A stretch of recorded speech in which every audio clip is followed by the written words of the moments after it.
So hello everybody, it's Takuma Robinson. Thanks for listening to the next episode of Authentic. Today we have a guest who is Erik Reed. Erik Reed is one of my oldest friends in this area. I've known him for over 20 years. As you'll see, as you listen to the podcast, he's very bright. He's had an interesting life, traveling the world, and he's going to give us a little bit of a background in himself and some of the insights that he's learned along the way.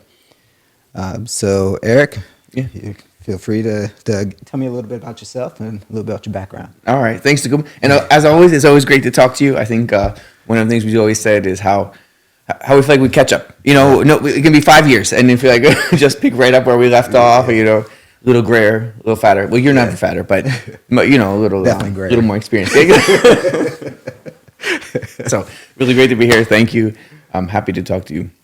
So, Erik, like I said, we grew up in Southeast DC, in the 90s, early 80s, 90s, moved out to Silver Spring, Maryland, most school, informal schooling, middle school, high school, elementary school. And grew up to let's say, German immigrant mother. She was first generation. Came over when she was 12, 13. Oh, I didn't know that. Yeah, first generation. Okay. She came, parents were German, of course. They came over after the war. Father from rural, northeastern Maryland. Let's say they split, I guess. I want to say, it feels like a classic American story, split when I was about 10, right after we moved out to Maryland. Of course, in fact, impacted a lot of young life. And so I would say, as we've discussed, I think influenced a lot of my young life, trying to figure that all out, how to be a relatively independent person from a young age. Went off to school in Ohio, undergraduate, where we met. Yeah. And I think it showed me, it was the first time it introduced me to rural, largely white America that I didn't know. So I want to ask you about that, because you grew up mostly you said you started out in Southeast DC and then moved out to Silver Spring. Both of those are very diverse, large minority communities there. What was that like? Did you ever feel a little bit different in those areas, or just growing up? What was that like for you? I would say, of course, it felt. I think so. In Southeast, we were one of maybe two white families in the whole block. It's funny. It didn't feel diverse. It was almost all black. It was like all black. And then went to school in Adams Morgan area. It was very Latino. A couple other white families, but I think that unconsciously, grew up seeing myself with not even very mixed, but sort of as the other, or realized very quickly, that, or had consciousness very quickly of, sort of being different. Yeah. Again, as we've discussed, and that awareness, I think, makes you not less scared of it, but very, very. It makes it very natural, right? Yeah. Right. You feel comfortable. You feel comfortable, or it helped me to feel comfortable in being different, or not necessarily fitting in for very similar reasons, and I think also helps or has allowed me to identify or be similar to people for other reasons, right? It's not the natural racial thing. I think that a lot of people together. Like affinity, almost is the opposite. So like whoa. We don't actually. I don't feel like that I have that quick bond with white people necessarily, but it makes you seek out other things, whether it's personality or interest or something. Right. And again, I think even moving out to Silver Spring was very diverse. So a lot more white people, but very mixed. Yeah. They were very diverse. You had to very quickly distinguish between Mexican and El Salvadoran. You couldn't come off Spanish because like Guatemalan and all that. Honduran. Very quickly had to realize the difference. Have to fight about it. Or or Ethiopian. Same thing for African, Ethiopian, Nigerian. Very quickly, you learn. People articulate very clearly, like we're not the same. Yeah. And then I went to a French immersion program, public.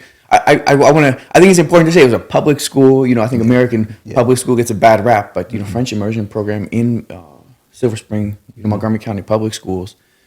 and they used it as a way. It was a magnet program, right, to diversify, basically to bring white students into, typically Upper County white students down to Southern Miami County.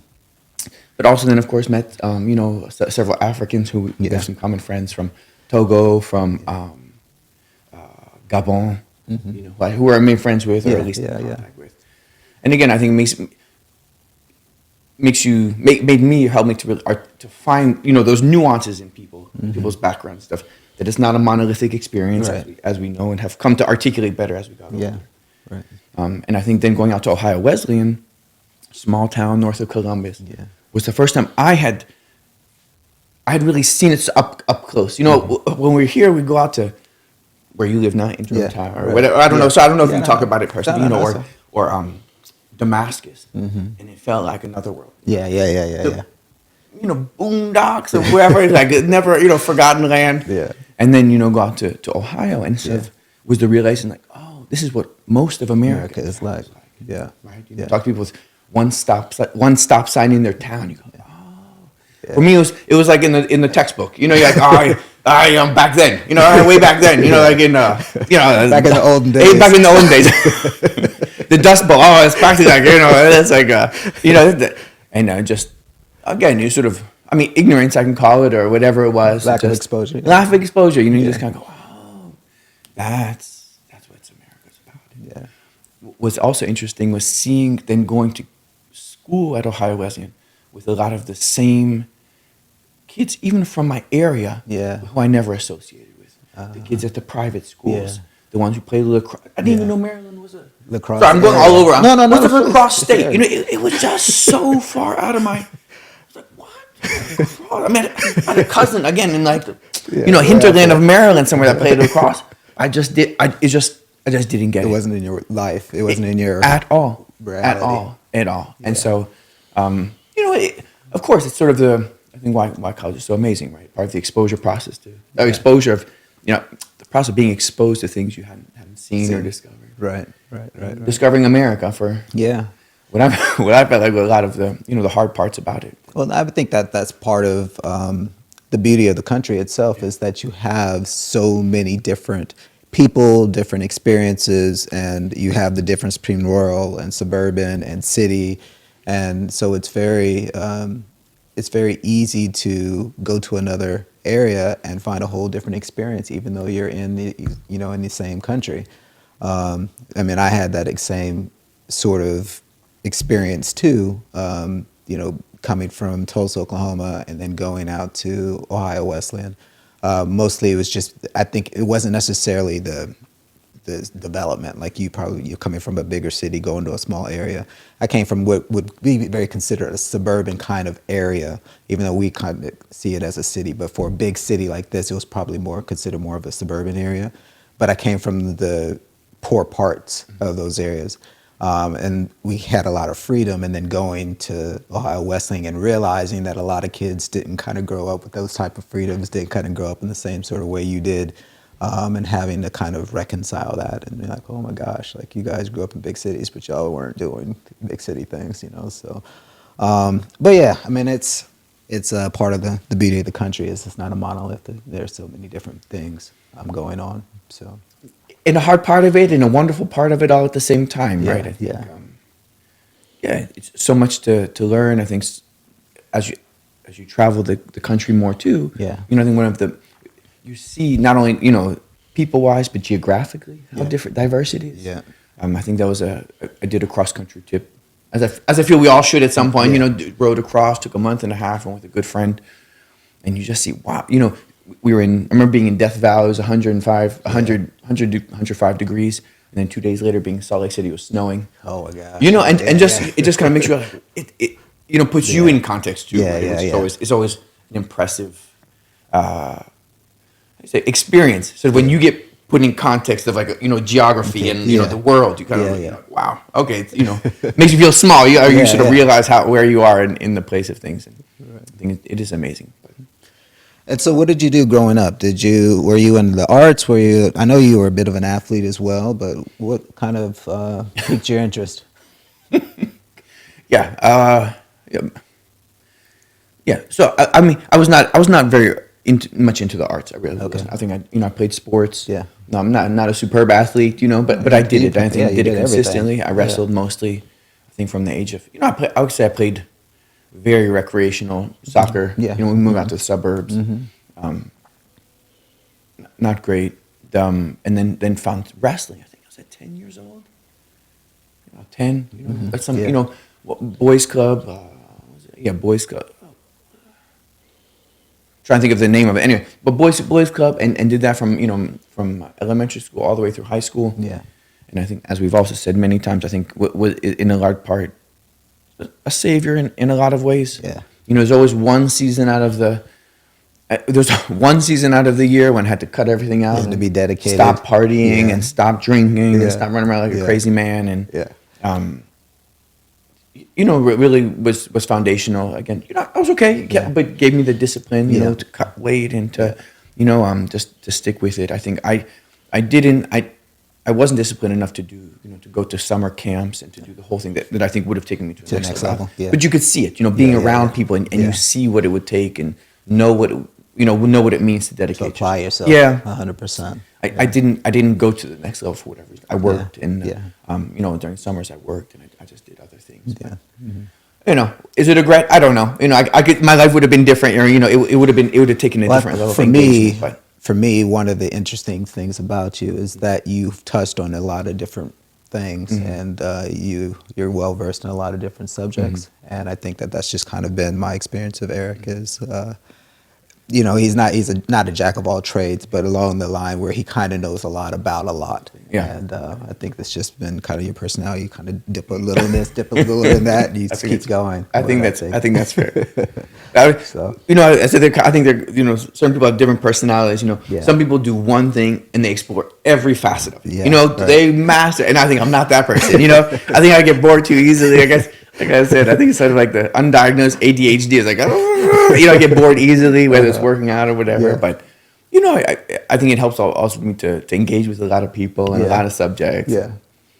So when you went to school, you went to OWU, you did international studies? International and studies. economics. Yeah. Both together? My major in international studies, minor in economics, Black World Studies, and Spanish. Yeah, right. And I think pretty much as soon as I came, I was on that track from day one. Okay. I knew I liked it. I think I had a father who traveled, mother, from Germany, and sort of, my mind could wrap itself around international things. Yeah, My father traveled for work. This was often about environment and talking about, different development issues, economics. And so I had some very, wonderful opportunities to travel a little bit once I got to high school. And so, it allowed me to sort of absorb information. Right. It was, I would say, relatively easy. Not that it wasn't work, but I didn't have to struggle with it because I could articulate thoughts about it, and I could absorb different concepts in it. Like economics. I think one of the for those who might listen to this, I think one of the great experience of with Takuma during our school was being able to be competitive about economics. It was like great. Like, what is this thing?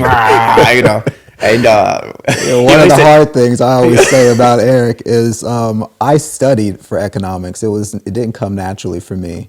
And sometimes I didn't have a book. He had a book, but I did flashcards, and I would feel like I knew something, and then I would go and go study with him and kind of show him my flashcards. But I felt when I was studying with him, I kind of was more well studied than he had been. But then we'd take the test, and he would beat me by like 2 or 3 points consistently. And maybe I'd get a 90 to get a 93 or whatever it is. But it would just frustrate me.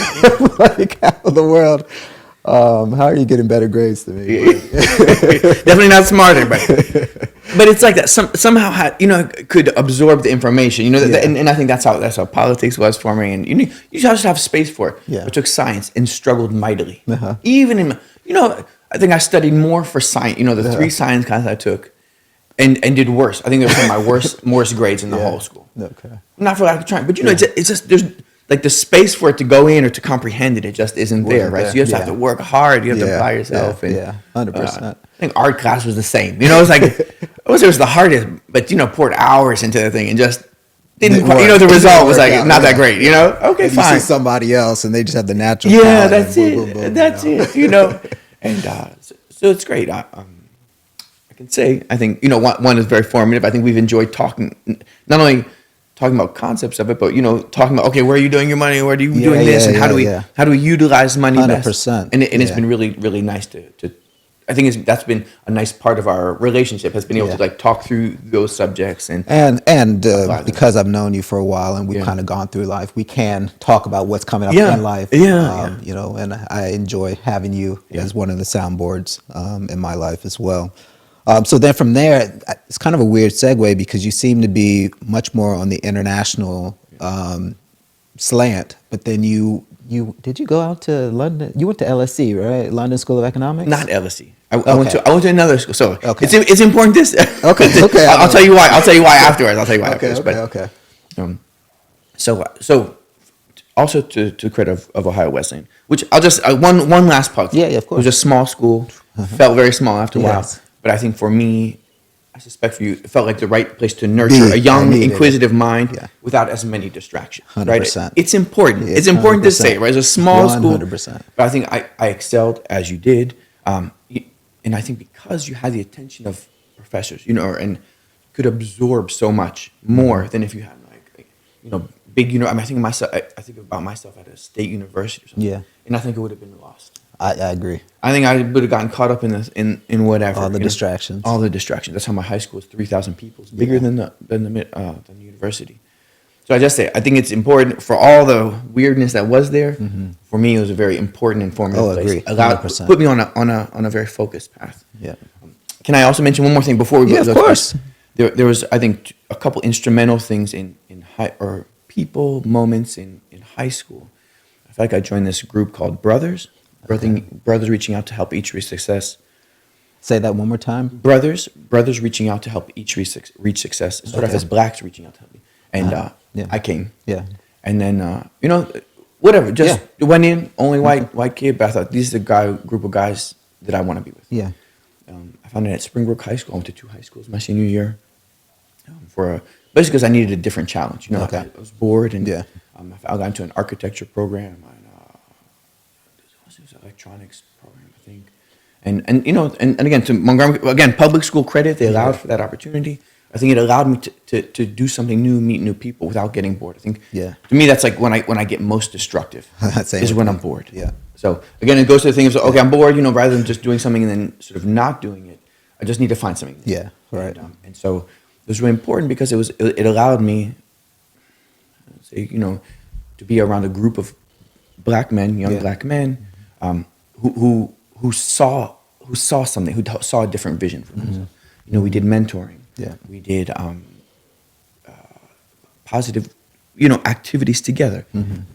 We would go to the go-go together. Yeah, but it was more mutually reinforcing rather than like, go drink and get ripped, wasted and smoke and do the whole thing. Right. That it was more like, we can go do those things, or you can go do those things, but just come with us anyway. And it just was a different group, and that was so important. Yeah.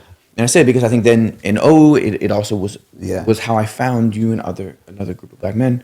Yeah. And I think it was really formative for me. So I think in thinking about growing and it never bothered me again to sort of not fit into the label. Oh, it's black people. Okay, that's fine. So I'm going to just go with you anyway. Yeah. And it was that same thing. It was sort of like, So you were doing that even before you got to OU. Yeah. Okay. And to this day, the guy, Morris Hudson, he still does it in Montgomery County. Oh, wow. I think he now reaches in Gaithersburg High School. Really reaches a group of these sort of, I hate to use, but I would say, people who want a little bit more opportunities. Yeah. I think they're a lot more diverse now. Latinos and black. There are more white kids now, and I think it's important, to recognize those sort of formational, transformational opportunities in life. And I don't know, sports. This group of brothers really just open. We're like, okay, there's something else. Yeah, and then go with it. And I knew it. Yeah, there were a lot of doubts from my family and friends, but I was going to go to college. Yeah. Mm-hmm. But I never had a doubt. Yeah. In my mind, I knew. They told me, I was like, Eric, we weren't sure. It was very close but I knew. Yeah. And so then when I got to college, it was important not to miss the opportunity. Yeah. right? To find other people who are thinking and challenging themselves. And Yeah. that's where we connected. Connected. Yeah, I agree. And so then I think then studying gave also gave me those opportunities to see in the world, the global space, what I might do. So now coming to LSE, to SOAS, it's called the School of Oriental and African Studies. Okay. So part of University of London. Okay. And it's, how can I say, it takes us, where LSE, okay, we're going to, it takes, LSE takes, I would say, as a general school of thought, neoliberalism, capitalism as the underpinning of the global economic Society. structure. Where I'd say SOAS was more of the alternative View of it. From my understanding, it was basically, from my understanding of the history of it, it was the school where England as a colonial power trained either those who went and led the colonies or brought people from the colonies to be trained. Oh, interesting. So okay. you have this that's where LSE was, or that's where the SOAS. The SOAS. Interesting. Okay. And so they have this amazing kind of collection, eclectic agglomeration of languages and instruments. You can go, I say sitar, it's not even one of the more unusual ones, but you can major in like sitar playing. Exactly. What's some musical instrument? I don't even know. And that's not even like the most unusual, or like you major in like some rare African language. I don't say rare, just some, Yeah. And because it has this legacy of again, my understanding from this colonial relationship, and then became a repository for it. It was Emeka Enyegulu from O1. He, again, I think it's important to point out people who have been transformative. 100%. He proposed to me to be in a fellowship at UCLA. At the Center for African American Studies. Yeah, He said, Eric, you need to go to this program. And he singled me out, white guy, as you know. Yeah. He said, Eric, you need to go to this program. You need to benefit from the program. Or you will benefit from it. So first, that's when I first saw or thought about postgraduate, or like graduate education. Yeah. Not even a consideration. I don't know for you. No. Just wasn't on my, I did I gotta college. work, I gotta do this. Exactly. And so it was the first time I was kind of like, there's like master's degree in this whole. The first time it even entered my frame of thought. At UCLA, paid fellowship, was amazing, and then from there I went back to him. I worked a little bit and then went back to him. He said, came back and said, Eric, I had a vision for you. You need to go to SOAS. Apply to all your schools. That's fine. Really? Go apply. At NYU and some other schools. Yeah. But you need to go to SOAS. That's it. And that he had a vision, and sure enough, I feel like it was really true. Yep. And it was amazing fit. Same thing.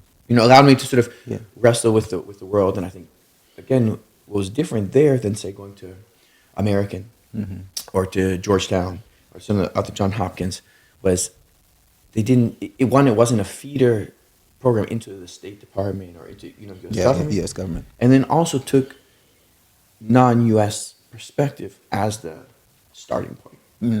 Yeah, it wasn't. Right. Yeah, Which is American centric in any way, or even probably British centric. Was it? Not as much. I think not as much. A lot of the academic background is from the UK, but not as much. Okay, that's pretty cool. The springboard. I think it was harder than to get a job afterwards because I didn't have the relationships and contacts. Yeah.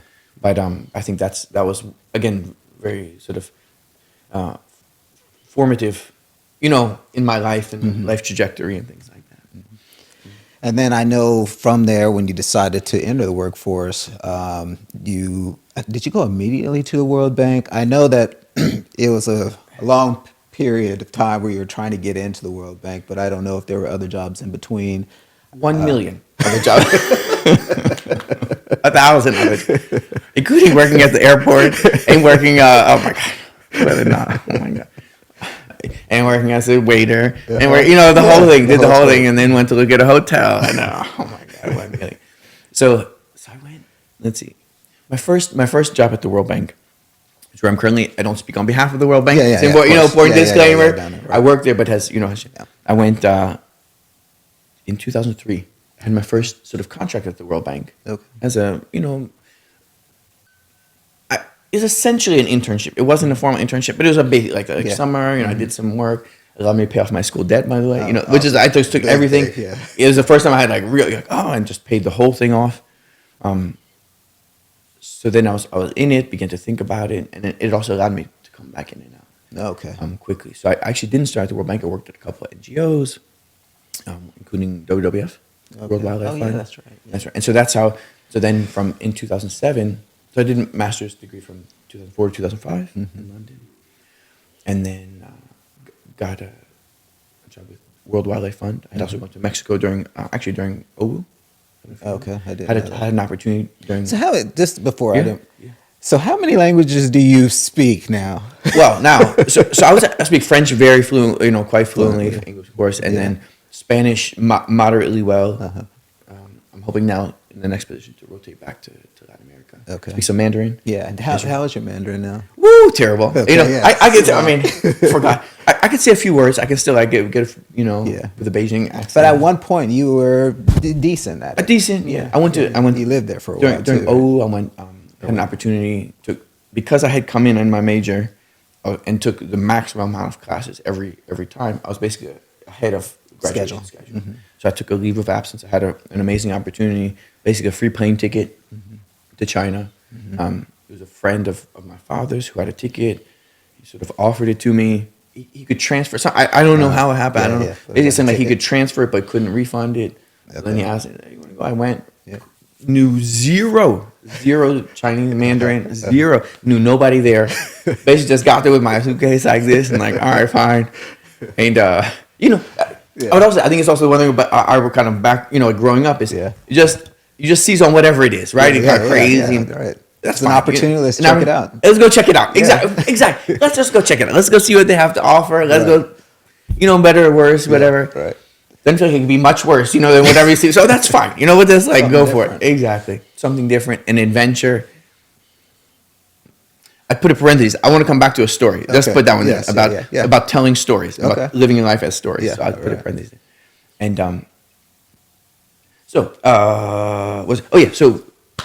WWF, in and out. Did my master's. Taught high school in Charlotte, North Carolina. Taught middle Spanish. Oh, okay.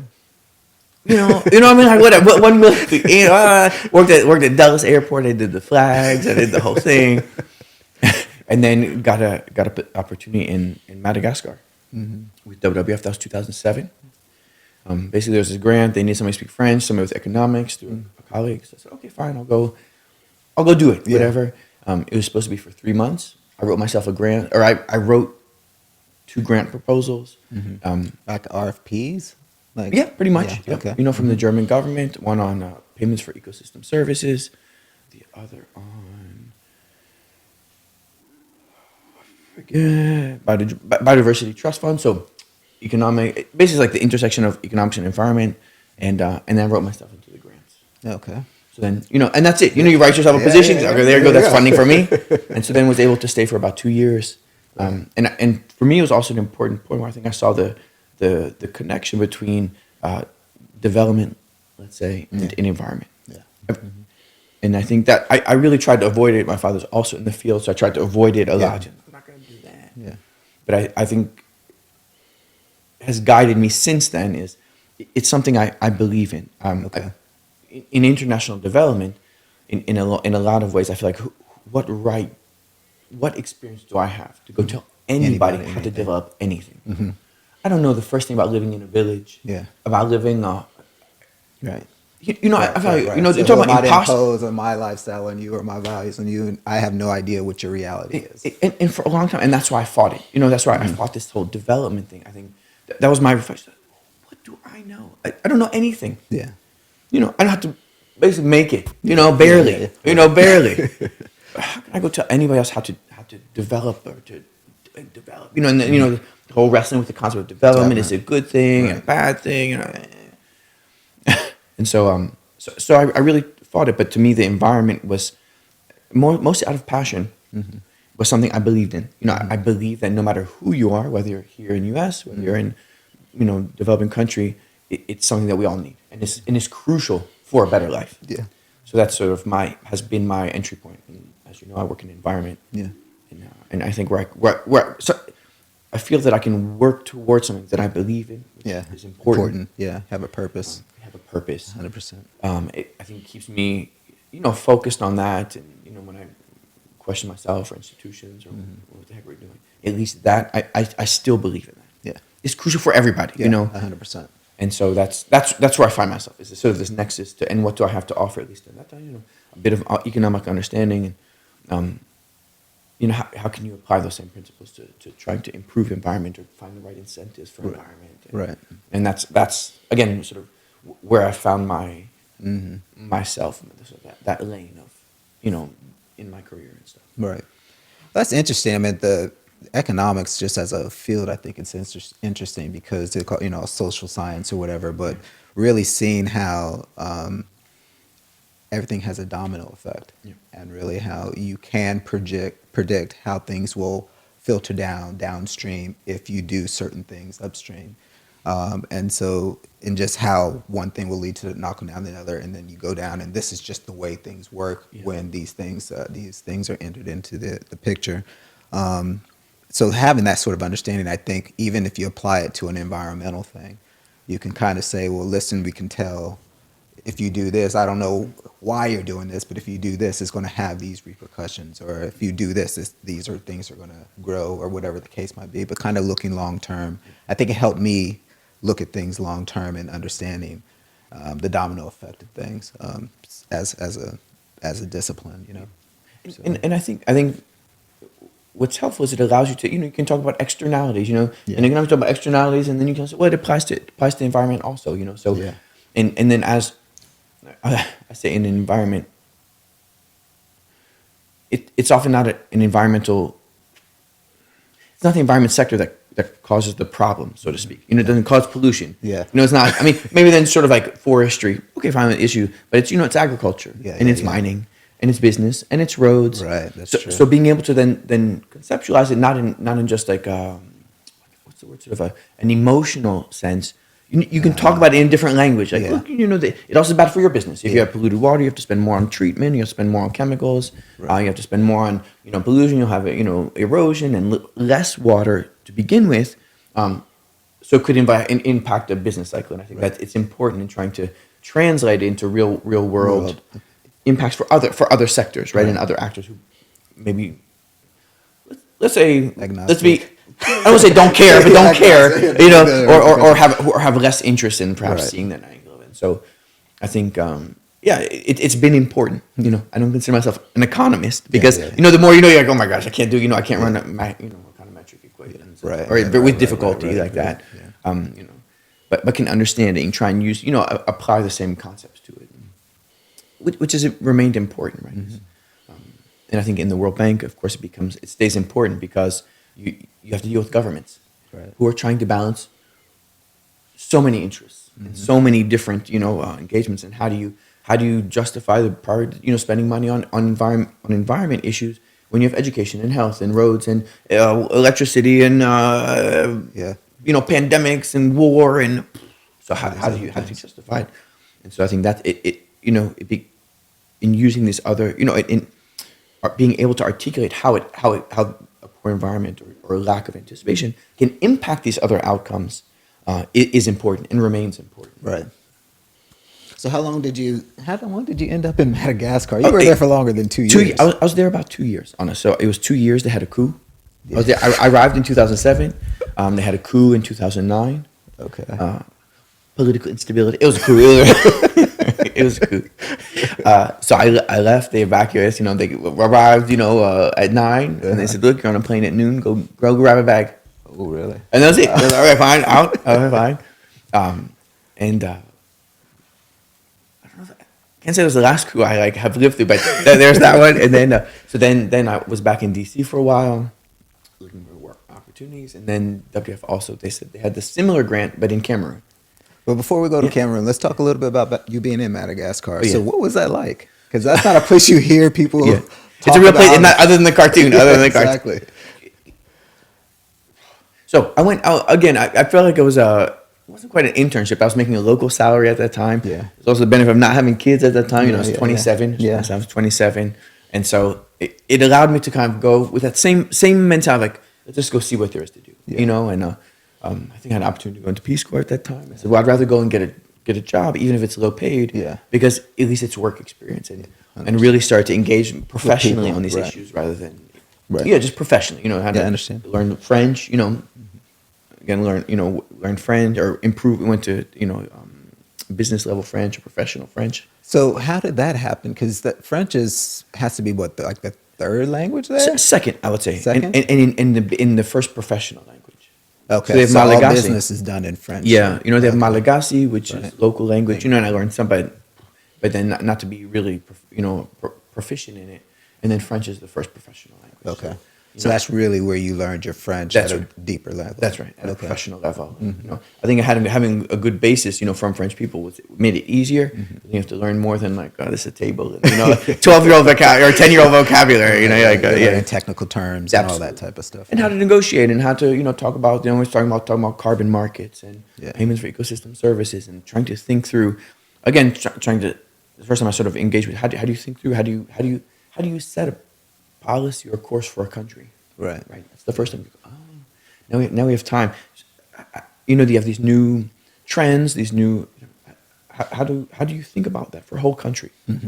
Which comes in handy, I think, I'd say later in the World Bank. It's the first time you start to wrestle with it. And, you guys is so daunting, but I would say that's also the amazing thing about working in a developing country is that you have, because there are fewer people, fewer skills, you have opportunity to have a lot more responsibility or engage with a lot more issues very quickly and a much higher level. Meeting secretary generals of governments and the ministers, and I didn't meet the president at that time, but Yeah. you're only a few steps removed. Yeah. And right. so you start to have to think about it differently. How do you can shape a country, right? Yeah. And you're so in an NGO you have a certain level of where you're trying to influence and push in a certain way for certain, I would say, narrower set of issues. Protected This is at a areas. much higher level because you're talking about a much more macro scale. That's it. And it's the beginning of that. So I'm still entry level, but all of a sudden you're talking. Okay, these are revenue generating for the government. What does that mean? What's their policy? What's the whole thing? So again, sort of in the evolution of things, I think that was formative. Again, so they have the coup. Then I have this opportunity to do the same thing, something very similar in Cameroon, and now on a regional scale. So it's Cameroon, DRC, Gabon, Central African Republic, and similar things. Payments for ecosystem services, carbon markets. You start to be able to apply it a bit more. And I think also coming back to sort of the application of these economic incentives and environment. And I think that's where I've tried to find a bit of a need. So let me ask you. So you lived overseas for, you say longer overseas than here? Definitely as an adult. I say professor. No, 5 years in Madagascar, now 2 years in Chad, as you know, so it's 7 years. Definitely in the past few years, right? Definitely in the past few years. So how is that being an American abroad? Perceptions of America, the conversations you have with, locals, wherever, internationals, the way you perceive America now that you've had a global sort of lens and you're looking back. Yeah. What do you make of it? Yeah. Kind of changes every day. Every day I sort of have new realms. Big stuff. But I think especially as the longer I'm out, the more it evolves. Yeah, of course. I think one of the things that's most stark is, so I work with a non-American company. Of course, America is a big investor, contributor to the World Bank. Yeah. Of course, but not being there as a necessarily like a representative of America versus say State Department or Right. USAID Right. or embassy in some other capacity. Also, I don't necessarily I'm not tasked necessarily with By the American government. by the government or with representing America. Right. Per se. I'm not. But I'm there- not talking about necessarily in the business perspective. No, no. I mean, okay. it's getting. Sorry, No, I okay, say that's that fine, because then being part of my interactions and reflecting on America is sort of being there, not as an ambassador, For formally America. for defending American interests. Right. Now I see myself as a personal ambassador. Right. Mhm. Personally, here's what American can look like too. Right. There's that, and then Right. there's, Right. and so then I'll first talk about how I see other Americans, there, and then I'll talk about sort of Yeah, sure. So I think then in how I interact with people, it's not initially as American per se. It's sort of like when I meet other professional people, it's like, oh, it's the World Bank, for example, Okay. or as Your first identity is not as an American. as American, It's right. something else. Exactly. My personal identity, of course, No, is. no, no, I'd say, but the way you're perceived. Exactly. Right. So I think that first interaction, then I can speak French and so on, but I'm not there necessarily to take the American, institutional position or a, Right. and so a lot of the reflection I've had is a lot of the Americans I wouldn't necessarily get along with here in America. I also don't get along with there in America necessarily, right? Right, okay.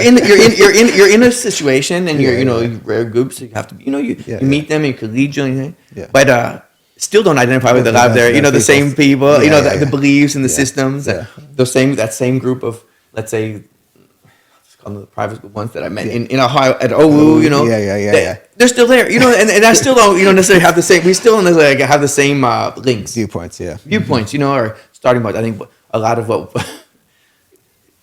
we're talking about in generalities. Of course, there are good people, 100%. of course, and there are people friends with. But a lot of the ones, people that Americans that we have been friends with, my wife and I, are really close friends with, have some kind of mixed situation in their life either. Okay. Either white American married to Latino or African or Asian or somehow in their life they have diversity as well. Multicultural. In the same way. Thank you very much. Yeah. And have a bigger worldview. Yeah. Anyway, in their own life, and I find those tend to be the people that have the closest relationships. Good. So I say that also to say, again, to differentiate sort of my appearance, and I think it depends who I'm talking to, but as we know too, making an effort to speak the local language, whether it's French, even if it's not necessarily the local language, or to be less judgmental or open to people's situations. I think again it's something you and I have very much in common is being able to see people, right? Yeah. Having come from where we do, whatever experiences, you can understand, relate to people, even if you're not there anymore. Yeah. You've grown from there, right. but you can see them where they are. You can see that they're not bad people, or whatever circumstances have influenced them, and I think that goes a huge way. A huge, far way to one. See the humanity in people regardless of their differences. That's Right. it. That's it. You can see them as people, right? Different circumstances, right? I still don't know how to tell a farmer how to do anything. Right. I've never been a farmer in a rural area. But if we're trying to find solutions, if we can help find clean water, you can see what it means in their life without preaching to them, Right. without being, without judgmental, but also that preaching part. I think is big in international development. Like, you need to do this, Yeah. Why don't you? And I still have a hard time with that personally. Like, I find it a bit grating and a bit offensive in a lot of times. And for me, that's it. Also, when talking with other people about perspective of U.S., come back to your question of U.S. about the U.S.'s role in the world. I think one, it allows for more natural and open conversation. It allows me to reflect on the U.S. differently as well. To think about it. I'm not just pounding the table is like America's the best and the greatest in everything. Right. As you think about America has a certain role in the world. Yeah. And we can differ on what we think that is. But one of the things I talk a lot about is sort of like the mythology of America. And to me, that's in talking about what America, how people in Africa has been my most, I've had most experience in Africa. So most of sort of like, land of opportunity, land of, where everybody can make it. And we've talked about this a lot, I can pull myself up by my bootstraps. If only you work hard enough, you can make it, you can achieve. And that's for everybody. We've talked about this a lot, I think. Right. Yeah. And there is, that is a possibility, but there's a lot of reality that doesn't make it necessarily that easy. Right? Yeah. And so, that's what I've come to think of America. It's like, there's the mythology of America, which I think we all adhere to, what we're taught in school. Right. And then as we start to learn more about the system and learn about, it's not necessarily like that. There are parts of that are true. There is a tremendous opportunity, but it's not given. You have to fight for it. You need is luck, and and influenced by circumstance and race, and all these things. Your standard, your place in society and life, and It can be a little harder for others. Then it's not as simple as they make it seem. At all, at all. In so many ways, right? In so many ways, and so when when you're like, oh, we're gonna go there and be rich and we do this. It's a possibility. But First- you're also gonna go there and be struggling. Those bills are real. Those deals are real, and it's expensive, and the probability of that happening, I mean, it's possible. Right. But you might live in a house with 6 other people. The first time, apartment, and you'll have running water. Yeah. But it'll be an environment, and it'll be like it'll be hard. Yeah. And so I think that's what I also try and share with people. They say, Yeah. I going from a house, a shack, we call them a zinc roof house with no clean water, to an apartment with clean water, even you're sharing. That sounds like an improvement. It's an improvement. Yeah, 100%. Agreed. But then when you got to pay the rent, then you got to pay for your kids' childcare, and all of a sudden it's like, it's not so easy. Not so easy necessarily. Right. So just given that perspective, of course. That makes sense. But I guess for me, the first time I went overseas, the first time I went to Tanzania, and I was there for a little less than 2 months, it was the first time that I felt American.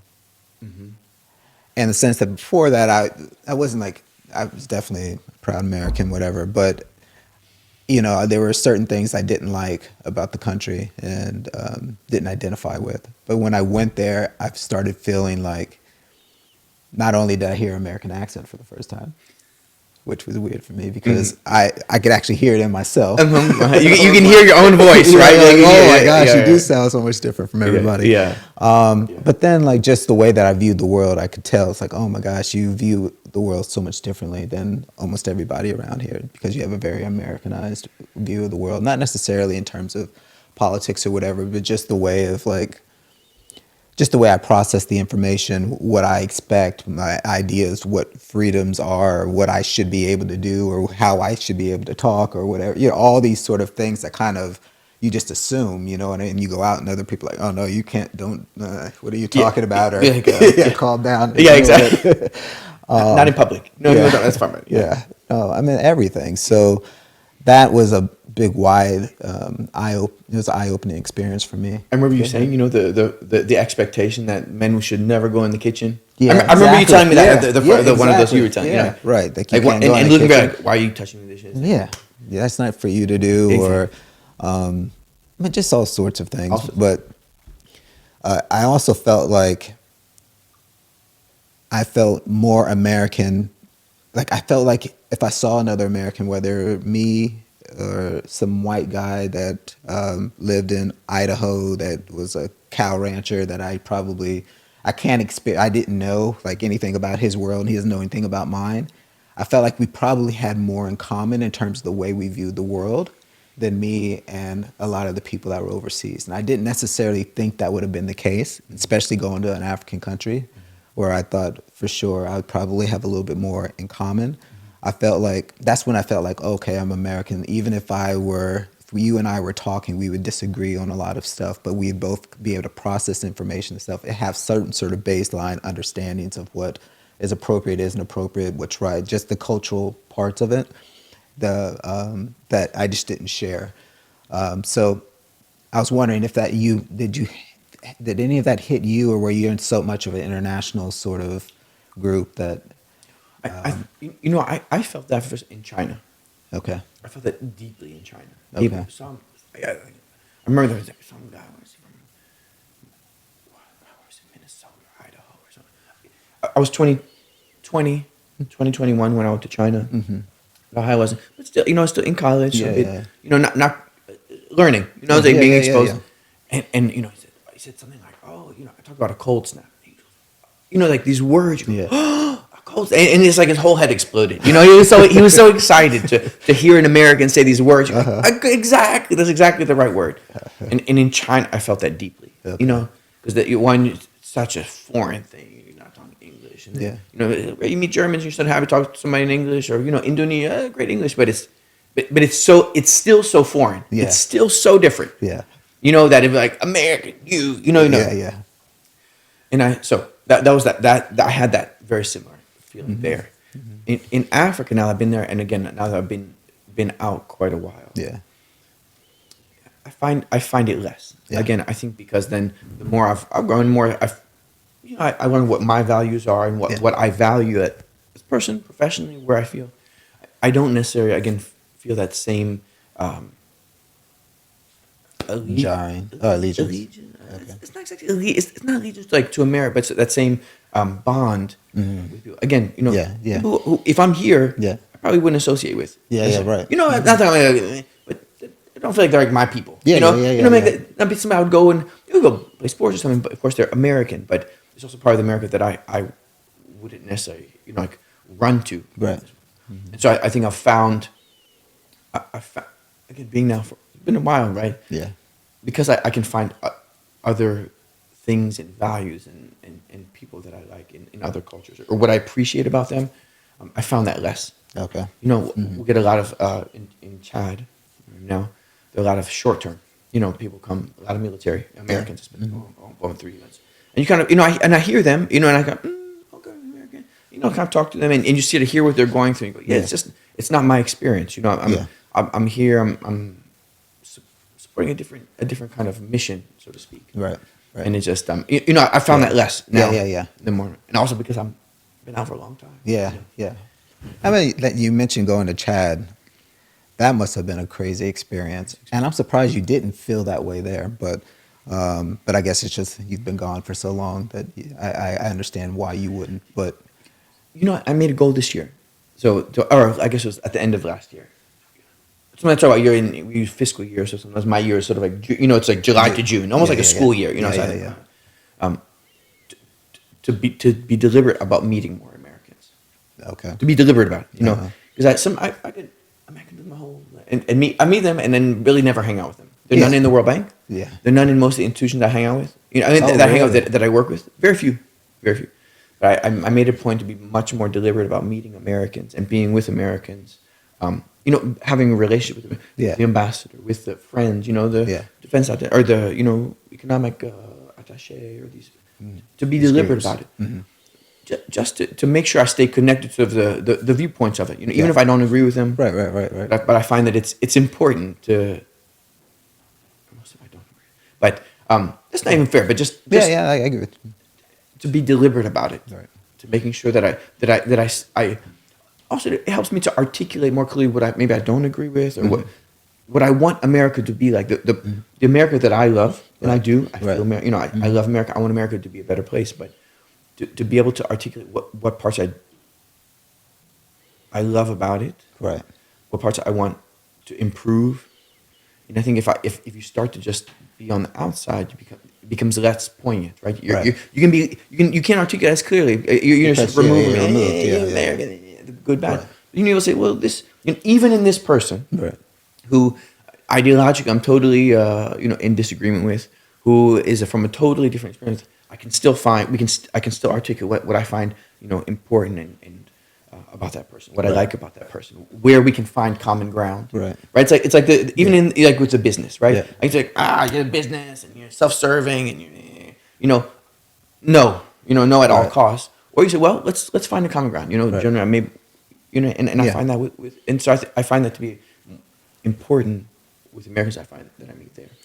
In Madagascar, just to make a difference, in Madagascar, since I was there with my family, I'm in Chad, I'm there by myself, what's called non-family posting, put our family in South Africa. Mm-hmm. You have a lot of common connection with Americans through kids, so through schools, through social parties, through my wife. So that you're finding these other ways to connect with them socially. Right. Whereas I'm there by myself, in Chad by myself without my family.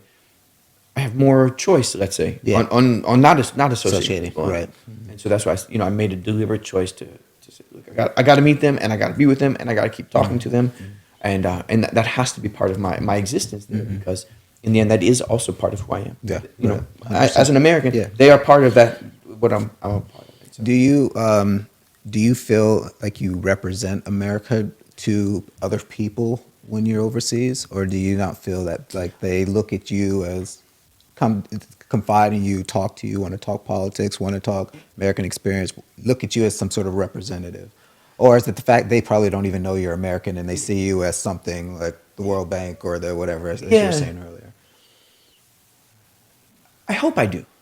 I want to represent America. I think the initial reaction isn't that. One, because I speak French quite well. And so, I think that people are often shocked, oh, you're American. because I Yeah, speak very, French. quite fluently and with an accent. They always know I'm not native French. Yeah. But I think it also then they'll America speak. wouldn't be the first place you think of. Yeah, as a almost never, francophone person, almost never, right? Yeah, almost right. never. Right. And so I think that also gives me a good opportunity for them to be more honest and open about it. Right. Again, for me to be representative of America. That might be different from what they expect. Yeah. Right. Right. This is also America. Yeah. It also has given us opportunity, provided us opportunities, and that is different than necessarily what we might expect, or to be able to explain a different perspective on what things are there. And, Right. because we know foreigners and we know people who have come here and made it, and Right. or lived the challenges of it. You can, so I think I do often that again I think they kind of go, oh, America is like this. Well, not you, Eric. You kind of get that a lot. Yeah, yeah, And I like back. Yeah, it is also me. It is also me. It is also me and people we know. But so I again I think I try to still represent that, but just not in the way that people think. Or No, Yeah. right. I wondered about that. Like if people, confide, or talk to you about what they think about America, or if you're hearing sometimes, like I remember when I was overseas, and I'm a proud American.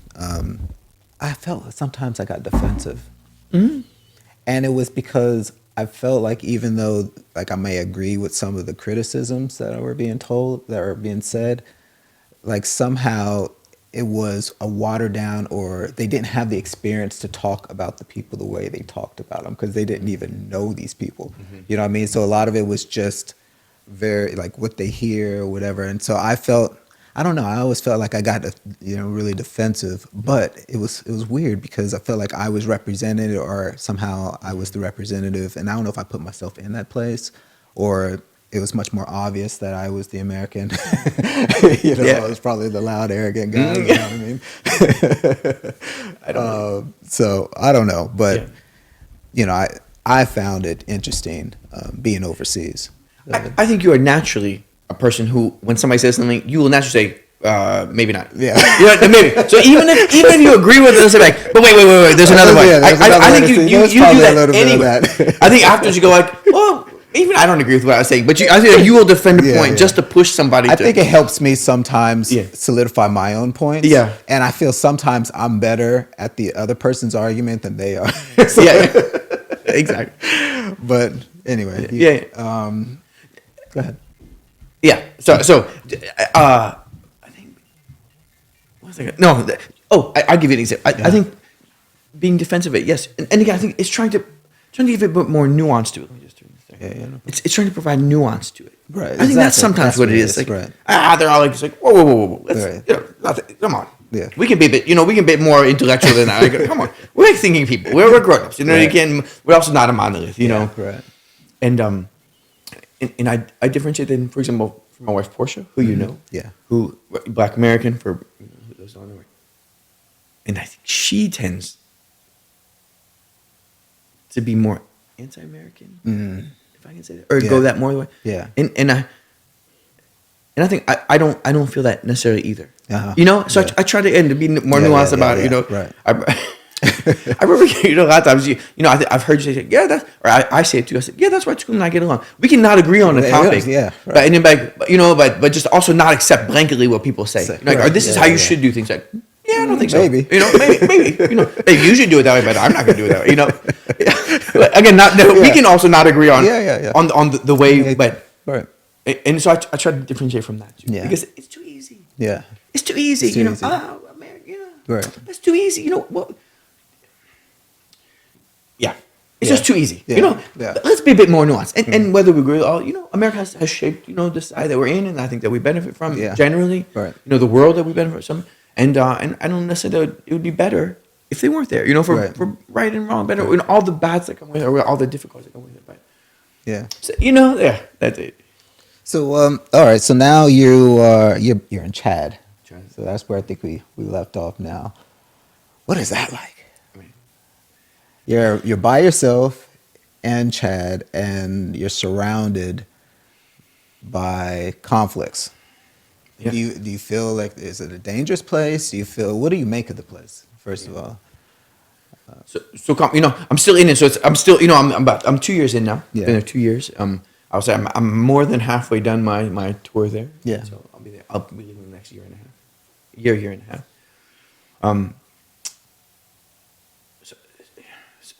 So many thoughts, you know, so many things, and it's so different. I think it's hard to imagine if you haven't been spent a lot of time in a developing country, first of all, in Africa, second of all, and in a you know, very less developing, you know, very developing country. That's really hard to imagine. So, you know, geographically, you know, you have to the East Sudan with all the stuff that's happening there with the you know, refugees. Crisis. To the south, you have Central African Republic, which is borderline failed state. You know, you have Wagner and whatever that represents. You know, global dynamic. You have Libya to the north, which is another basically failed state. That's what's happening there. You have to the west, you have Boko Haram. You have Lake Chad. You have Cameroon. You have Nigeria.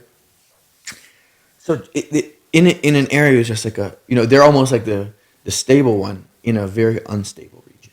Mm-hmm. You have changing geopolitics in the sense of, you know, French colonial power are now being kicked out militarily, business-wise. You know, Air France, Société Générale. Oh, they're all getting kicked out of Chad. They're all getting kicked out. They're all getting kicked out of the whole Sahel, not just Chad, Burkina Faso, Mali, Niger. They're getting kicked out of everywhere. Oh, military cooperation disappearing. Senegal, you know, they're now considering, you know, I mean, they're thinking of ways to of the movement towards an independent currency or a joint currency or a national currency. You know, this big sort of ideas upheaval. Yeah, big upheaval. Things I've been talking about for a long time. Yep. I think now feel empowered to do that. So there's that big shift, you know, kind of tectonic shift. That's in the sort of geopolitical sphere.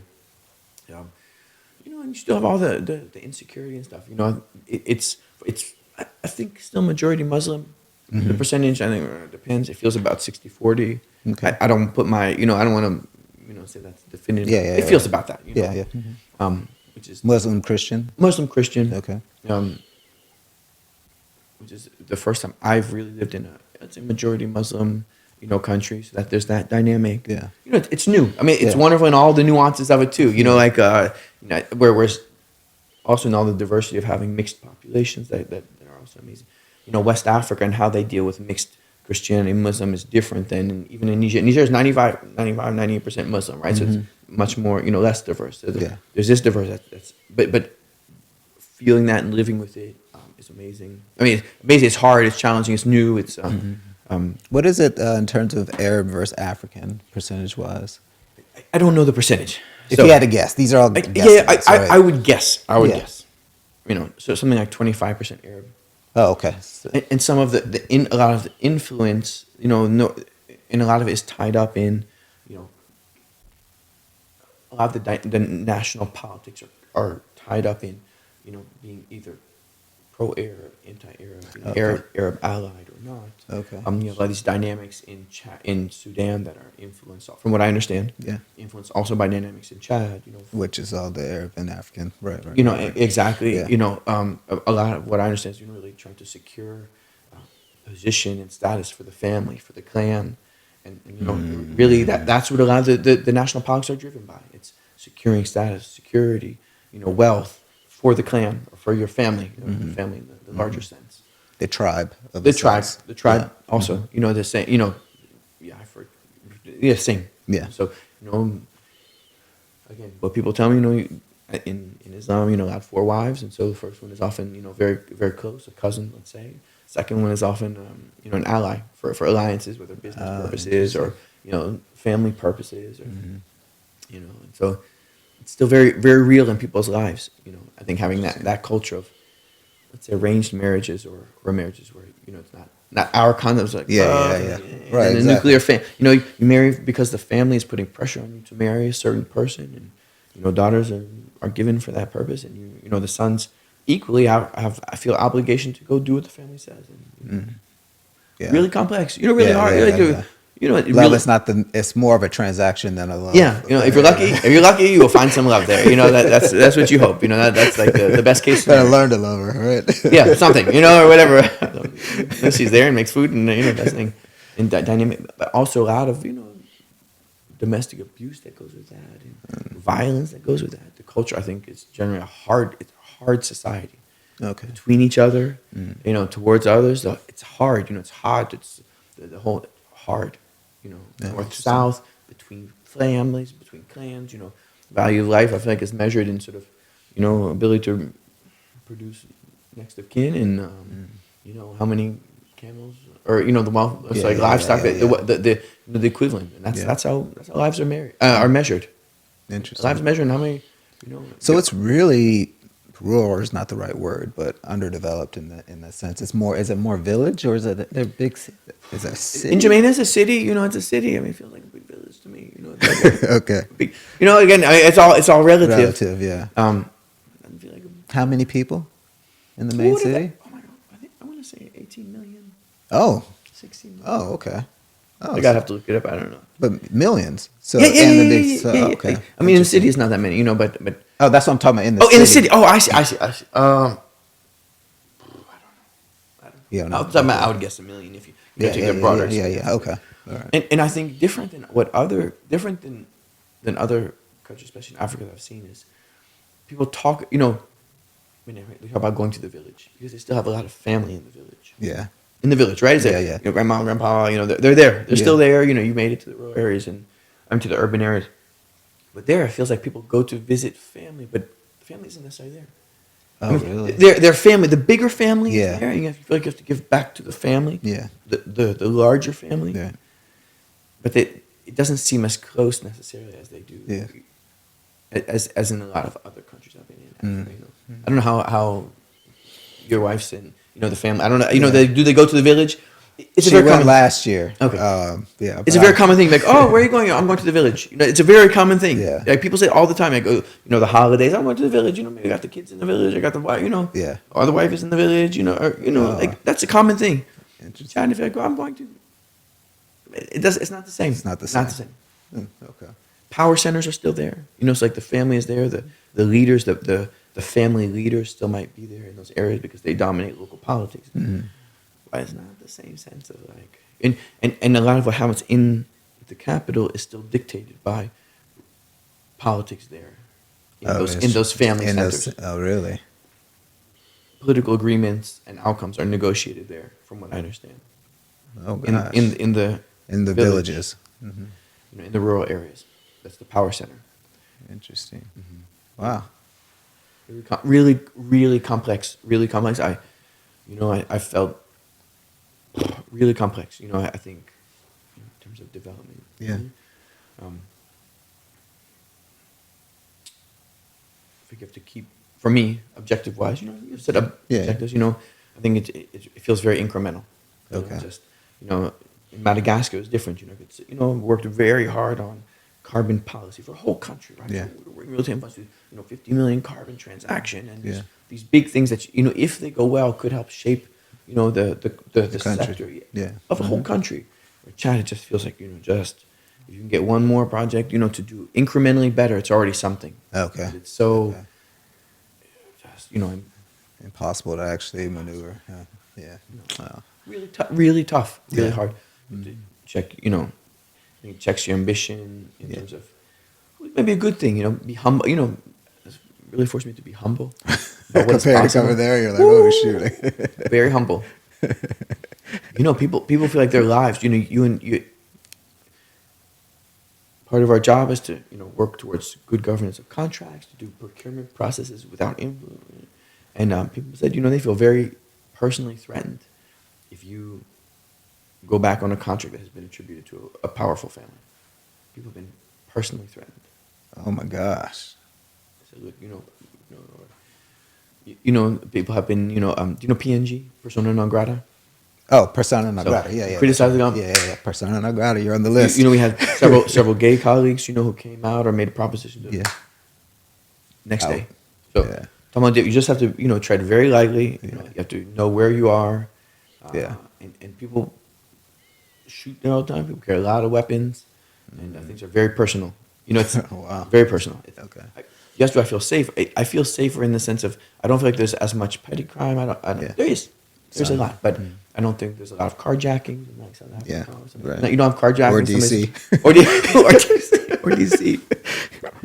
You know, I don't feel like there are a lot of home invasion, but on the other hand, you know, I feel like the military could come kick down your door, and that happens. You know, as a foreigner. Now I'm talking about as a foreigner. You know, it happens. I think also, you know, domestically between.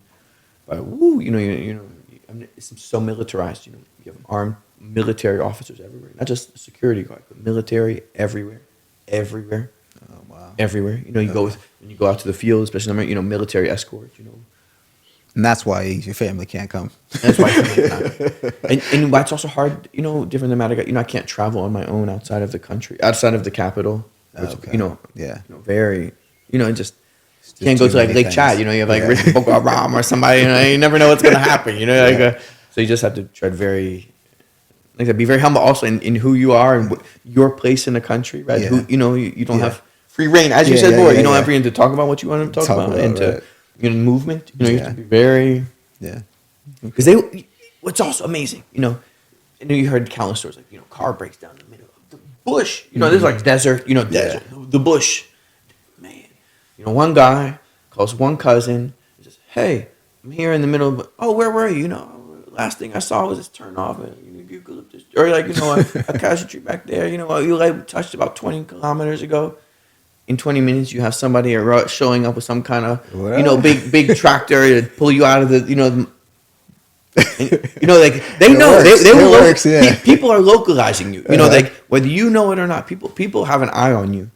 You know, not always necessarily like we're tracking you, but it's never too hard to find you. You know, if you're not doing it, if you're not, they don't want you to not be found. Yeah, you know, you don't have to disappear in the desert, and then that's also fine. You know, that can also happen. It does happen. But oh man, tough. So what's next for you, man? What do you and not just job wise, but just what's on your mind? What have you been thinking about? What are your plans in the future? Good question. I mean, so I think you know, this position in Chad, I'm definitely have to be back with my family, and you know that's the next one. Yeah, I'm going to have, you know, kids are 8 and 10. Yeah, you know. Missing that, you know, that's one thought about. I think with the kids, you know, I think one of the amazing things about COVID, we did it in Madagascar. It was amazing. Yeah, you're like, I saw them every day. Yeah, I saw them every day, and a lot. You know, we worked hard, and it was crazy. It was, I saw them every day, and you know, we got this. You know, we could take a break, and I think working so much as we do, and the demands on, you know, travel and office, you know, have missed that, and I feel like I'm missing even more now. Yeah, I feel like they're having, you know, working to give them the opportunities of life, but I feel like I'm missing a lot of their life, and they're going out without me. It's temporary though. So I sure hope so. You know, so I think the immediate work wise will be that, and that will influence a lot. I think, you know,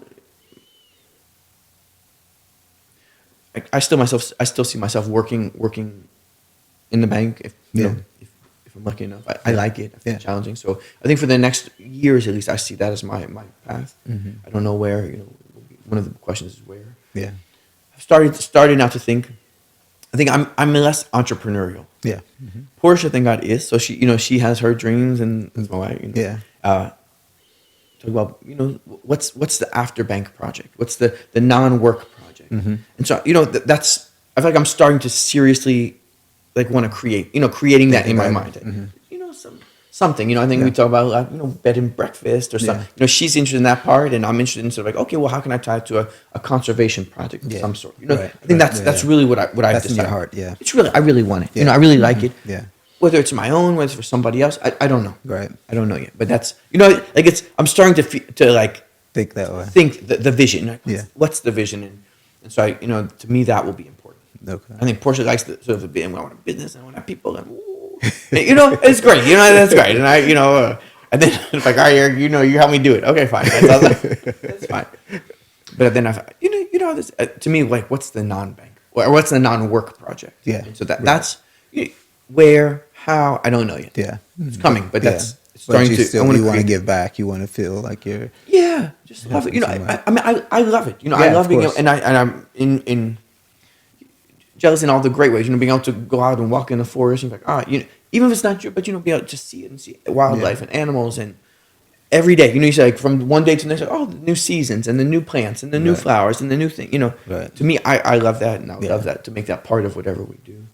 I think that's the main thing. You know, I think less successfully than you, trying to stay active and healthy and strong and you're doing great. Challenge, you know, find new challenges and you know. I mean, he says that, but I asked him what he does, and he he does something basically every day. He's doing push-ups, sit-ups. He's playing tennis, golf. Yeah. You know, doing all. He's It's- pretty active. Trying to stay active. And again, with that same like ADHD way, like, I'll do this now, and then I'm bored of that. Okay, fine, I'll do something else. And Yeah, right. trying to put myself in a better position later in life. Right. Thinking about my body. Yeah, I right. just say, sadly, I don't think there are many days when I wake up I'm like something isn't sore or hurting. I don't know if you're the same way, maybe not, but I wake up and I'm like, oh man, knee, man, elbow. I got this elbow thing, shoulder thing, back thing. Knee. I'm not gonna stop, right? That's the point. You can't stop. Right.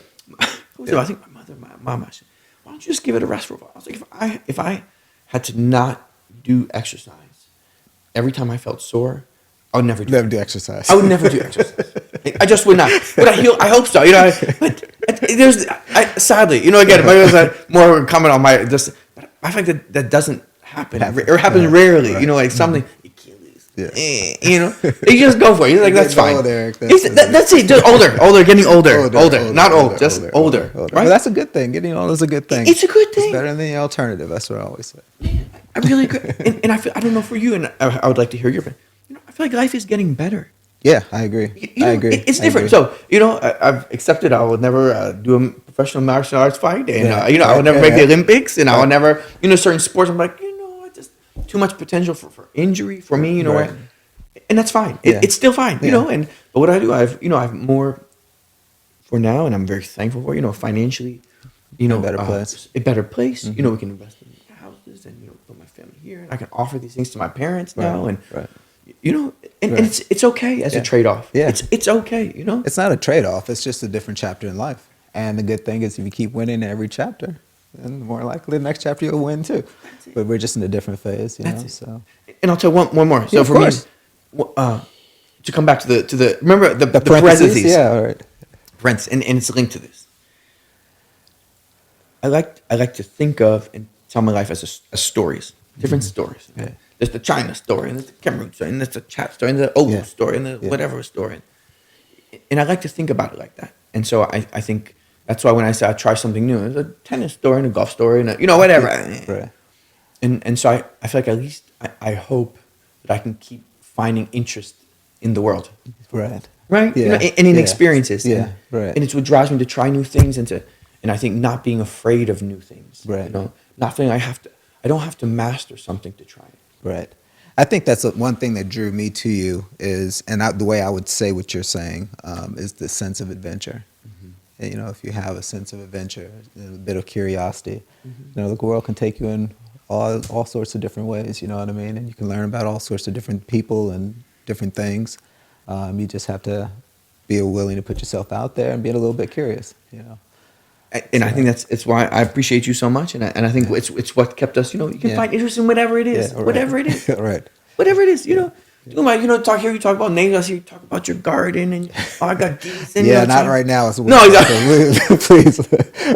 But I heard you talking to me that sound like a growth. Like growth. You trying. New I'm trying things. rural living. Rural. Whatever. Yeah, But and I've appreciated about you, and I think that's why we can catch up anytime because it's still new. It's still interesting. Yeah. Got big bucks. Got no bucks. It's still interesting. It's still interesting. And, So one last thing before we get out of here, what inspires you? Can you say something you think is inspirational for anyone listening?